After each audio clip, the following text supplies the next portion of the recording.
ఎన్నికల ముందు ఇచ్చిన హామీ మేరకు అధికారంలోకి వచ్చినప్పటి నుంచి కేంద్ర ప్రభుత్వ సహకారంతో ముఖ్యమంత్రి చంద్రబాబు, ఉప ముఖ్యమంత్రి పవన్ కళ్యాణ్ రాష్ట్రాన్ని ప్రగతి పదంలో నడిపిస్తున్నారని రాజమహేంద్రవరం ఎంపీ దగ్గుబాటి పురంధేశ్వరి అన్నారు. తూర్పుగోదావరి జిల్లా అనపర్తి నియోజకవర్గం వ్యాప్తంగా వివిధ గ్రామాల్లో ఎమ్మెల్యే నల్లమిల్లి రామకృష్ణారెడ్డితో కలిసి పురంధేశ్వరి పలు అభివృద్ధి పనులకు శంకుస్థాపన చేశారు. ఈ సందర్భంగా రంగంపేట, బిక్కవోలు గ్రామాల్లో మన ఊరు మన జెండా కార్యక్రమంలో భాగంగా బీజేపీ జెండాను ఎగురవేశారు. అదేవిధంగా రంగంపేటలో 50 లక్షలతో చేపట్టిన కమ్యూనిటీ హాల్ నిర్మాణ పనులకు శంకుస్థాపన చేశారు. దుప్పలపూడిలో 2 కోట్ల రూపాయలతో నిర్మించిన దుప్పలపూడి కాపవరం రోడ్డును, బిక్కవోలులో 66 లక్షల రూపాయలతో చేపట్టే రోడ్డును, కాండ్రేగులలో 1 కోటి రూపాయలతో, సహపురంలో 50 లక్షల రూపాయలతో నిర్మించిన రోడ్లను ప్రారంభించారు. ఈ సందర్భంగా పురంధేశ్వరి మాట్లాడుతూ రాష్ట్ర సర్వతో ముఖాభివృద్ధికి డబుల్ ఇంజన్ సర్కార్ కృషి చేస్తుందన్నారు.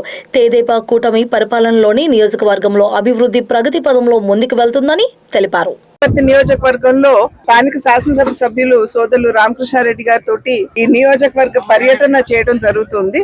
అనేక అభివృద్ధి కార్యక్రమాలు ఏవైతే సుదీర్ఘ కాలంగా ఇక్కడ ఉన్నటువంటి ప్రజల యొక్క అభిష్టం ఏదైతే ఉన్నదో అటువంటి కార్యక్రమాలన్నీ కూడా పరిపూర్ణం చేసుకున్నటువంటి సందర్భంలో వాటి శంకుస్థాపన కావచ్చు లేదా వాటి ప్రారంభోత్సవం కావచ్చు చేసుకుంటూ వెళ్తున్నాము. ఇప్పుడు చూసినట్లయితే ఇక్కడ దుప్పలపూడి నుండి మనకి కాపవరం వరకు ఉన్నటువంటి ఈ రోడ్డు దగ్గర 4 కిలోమీటర్లు అంటే 3 చిల్లర వచ్చినటువంటి ఈ రోడ్డు నిర్లక్ష్యానికి గురయ్యి ఇక్కడ ఉన్నటువంటి ప్రజలు చాలా అవస్థ పడుతున్నటువంటి సందర్భంలో ఇప్పుడే సోదరులు చెప్తూ ఉన్నారు.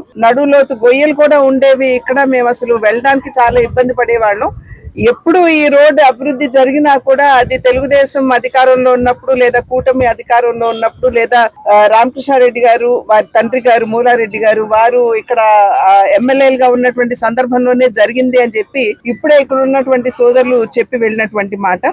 ఎన్నికల్లో కూటమి చెప్పింది ఖచ్చితంగా డబుల్ ఇంజిన్ సర్కార్ గానికి వచ్చినట్లయితే రాష్ట్రాన్ని అభివృద్ధి పథంలో నడిపిస్తాము అని చెప్పి చెప్పడం జరిగింది. ఇచ్చినటువంటి మాటకి అనుగుణంగా అధికారంలోకి వచ్చిన నాటి నుండి అక్కడ మోదీ గారి సంపూర్ణ సహకారంతో ఇక్కడ చంద్రబాబు నాయుడు గారు, పవన్ కళ్యాణ్ గారి నాయకత్వంలో రాష్ట్రం కేంద్రం ఇచ్చేటువంటి నిధులన్నింటినీ కూడా అందిపుచ్చుకుంటూ మరి రాష్ట్ర సర్వతోముఖాభివృద్ధికి ఏ విధంగా పాటుపడుతుందో ప్రజలందరూ కూడా గమనిస్తున్నటువంటి నేపథ్యం కనుక మున్ముందు కూడా రాబోయే కాలంలో కూడా కూటమి ఇదే విధంగా సంపూర్ణమైనటువంటి సమన్వయంతో పని చేసుకుంటూ ముందుకు వెళ్తుంది అని చెప్పి తెలియజేసుకుంటూ రాష్ట్ర అభివృద్ధికి ప్రజల సంక్షేమానికి కట్టుబడి ఉన్నది అనేటువంటి విషయాన్ని కూడా తిరిగి నొక్కి వక్కాణిస్తున్నాను.